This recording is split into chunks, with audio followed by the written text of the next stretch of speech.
এই দেখো আজকে আমি বানাবো কলমি শাক নিয়েছি, ঠিক আছে। কলমি শাক আজকে মাথা দিয়ে মানে রুই মাছের মাথা দিয়ে কলমি শাক আজকে বানাবো।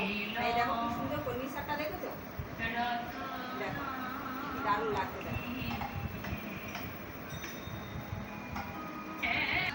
তো এই দেখো কলমি শাক নিয়েছি, একদম কচি কচি কলমি শাক, দেখছো? এই দেখো একদম কচি, দেখছো? এই দেখো। তা এই যে কলমি শাকটা আমি এখন কেটে পরিষ্কার মানে কেটে নেব, নিয়ে ধুয়ে নেব, নিয়ে তারপরে আসছি তোমাদের কাছে। তো এই দেখো শাকগুলো আমি কেটে ধুয়ে নিয়েছি, দেখছো? এই দেখো শাকগুলো আমি কেটে ধুয়ে নিয়েছি। তো যেরকম ভাজা হয় ওরকম না, একটু বড় টাইপের আছে, মানে যেহেতু আলু বেগুন আর মাছের মাথা দিয়ে চচ্চড়ি হবে, তাই এটা একটু বড় বড় কাটা আছে। এখানে নিয়েছি দেখো রুই মাছের মাথা। তোমাদের কাছে কাতলা মাছের মাথা থাকলে বা অন্য মাছের মাথা থাকলে সেটা দিয়েও করতে পারো। তা আমি নিয়েছি চেলা করা, দেখো কয়েকটা মাছের মাথা। আর নিয়েছি দেখো এখানে আলু আর বেগুন আছে, আলু বেগুনটাও আমি কেটে ধুয়ে পরিষ্কার করে রেখেছি। তো এখন কড়াটা বসিয়ে দেব। তো এই দেখো কড়া বসিয়ে দিয়েছি, গ্যাস জ্বালিয়ে দিয়েছি। এখন দিয়ে দেব কড়ায় সর্ষের তেল দিয়ে মাছের মাথাটা ভেজে নেব। তেলটা একটু গরম করে নেব। তো তেলটা এখন আমার গরম হয়ে গেছে, দেখো আমি এখন দিয়ে দেব মাছের মধ্যে, এই তেলের মধ্যে এই যে মাছের মাথা, এগুলো আমি লবণ হলুদ ভালো করে মেখে নিয়েছিলাম, এগুলো এখন দিয়ে দেব, সব কটাই দিয়ে দেব, দিয়ে ভালো করে লাল করে ভেজে নেব।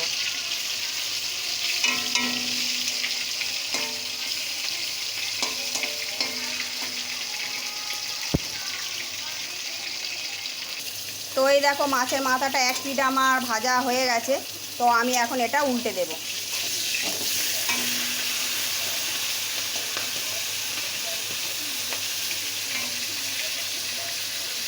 তো এই দেখো মাছের মাথাগুলো আমার এরকম লাল লাল করে ভাজা হয়ে গেছে। এখন আমি এগুলো তেল থেকে তুলে নেব। তো মাছ ভেজে আমি তুলে নিয়েছি। এখন এই যে বেগুনগুলো কাটা আছে, বেগুনগুলো আমি ভেজে নেব।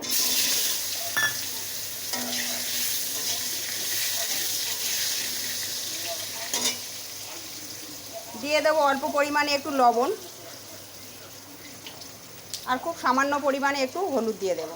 দিয়ে বেগুনটা আমি ভালো করে একটু ভেজে নেব। খুব ভালো ভাজতে হবে না, মোটামুটি একটু ভেজে নেব আর কি। তো মাছের মাথা কলমি শাক দিয়ে বানাবার জন্য এই দেখো এখানে নিয়েছি পেঁয়াজ কুচিয়ে রেখেছি। পেঁয়াজ একটা বড় সাইজের পেঁয়াজ আছে, আর আছে কয়েকটা চেরা কাঁচা লঙ্কা, আর একটু আছে আদা রসুন বাটা। তো এই দেখো বন্ধুরা বেগুনটা আমার ভাজা হয়ে গেছে এরকম করে। আমি এখন এটা তেল থেকে তুলে নেব। তো এই যে বেগুনটা ভেজে আমি তুলে নিয়েছি। তো এখন দেখো এর মধ্যে দিয়ে দেব যে কুচিয়ে রাখা পেঁয়াজটা আমি একটু লাল লাল করে ভেজে নেব।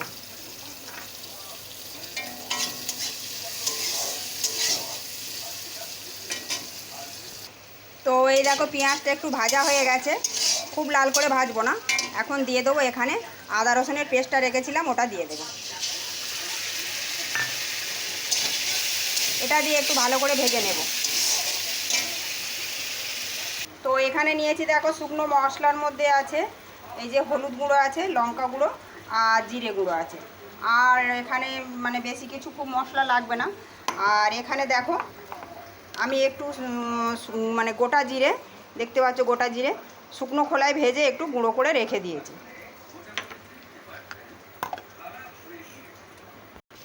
তো এই দেখো বন্ধুরা এই যে আদা রসুন পেঁয়াজের সঙ্গে ভাজা হয়ে গেছে। এখন দিয়ে দিলাম চেলা করে রাখা কাঁচা লঙ্কা, আর দিয়ে দিলাম লঙ্কা হলুদ জিরের গুঁড়ো।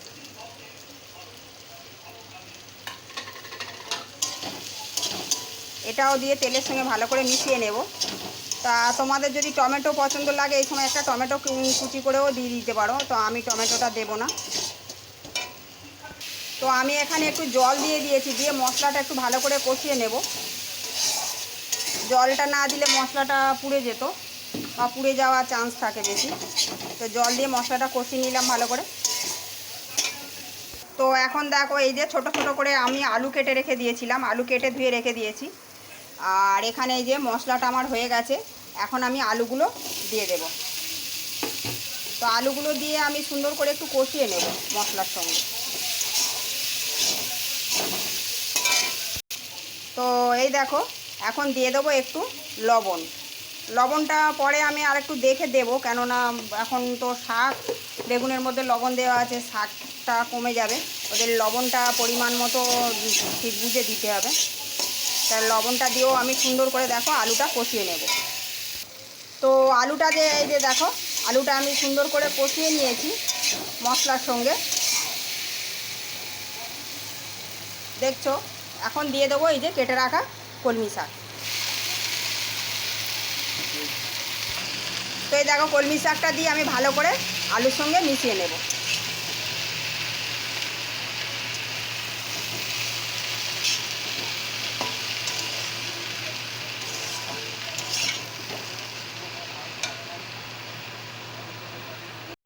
তো এই দেখো বন্ধুরা, শাক থেকে তো একটু জল বার হয়, কিন্তু যতটা জল বার হয় তার তো আলুটা সেদ্ধ হবে না ভালো। তো আমি এখন দিয়ে দেবো অল্প পরিমাণে একটু জল, খুব বেশি জল দেবো না, অল্প পরিমাণে একটু জল দিয়ে দিলাম। জল দিয়ে এটা ভালো করে মিশিয়ে দেব।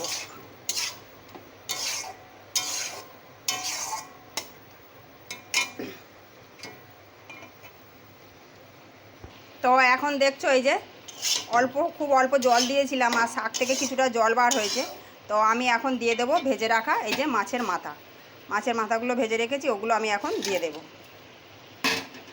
দিয়ে ভালো করে মিশিয়ে দেব।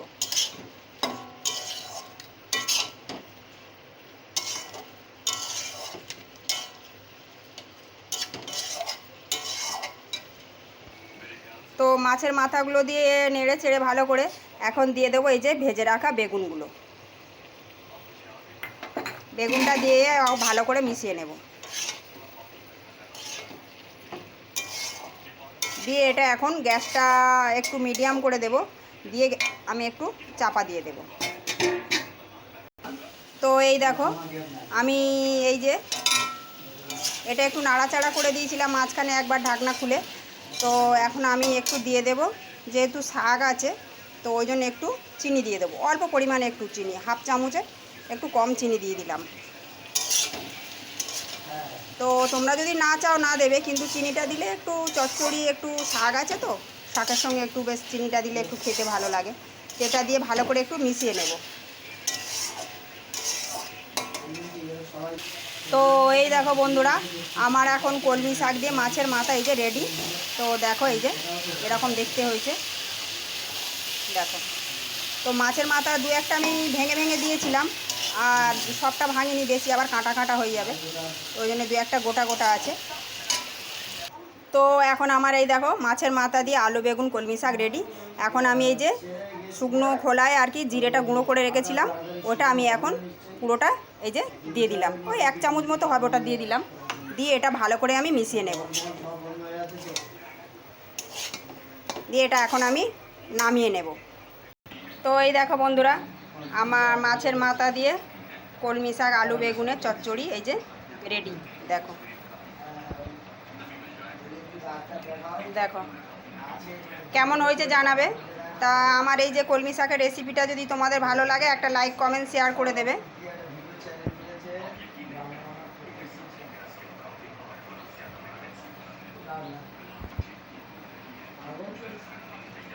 তো কেমন হয়েছে দেখো, যদি ভালো লাগে কলমি শাকের এই যে চচ্চড়ি মাছের মাথা দিয়ে রেসিপিটা, তো একটা লাইক কমেন্ট শেয়ার করে দেবে, আর আমার চ্যানেলটা একটু সাবস্ক্রাইব করে নেবে। তো টাটা বন্ধুরা।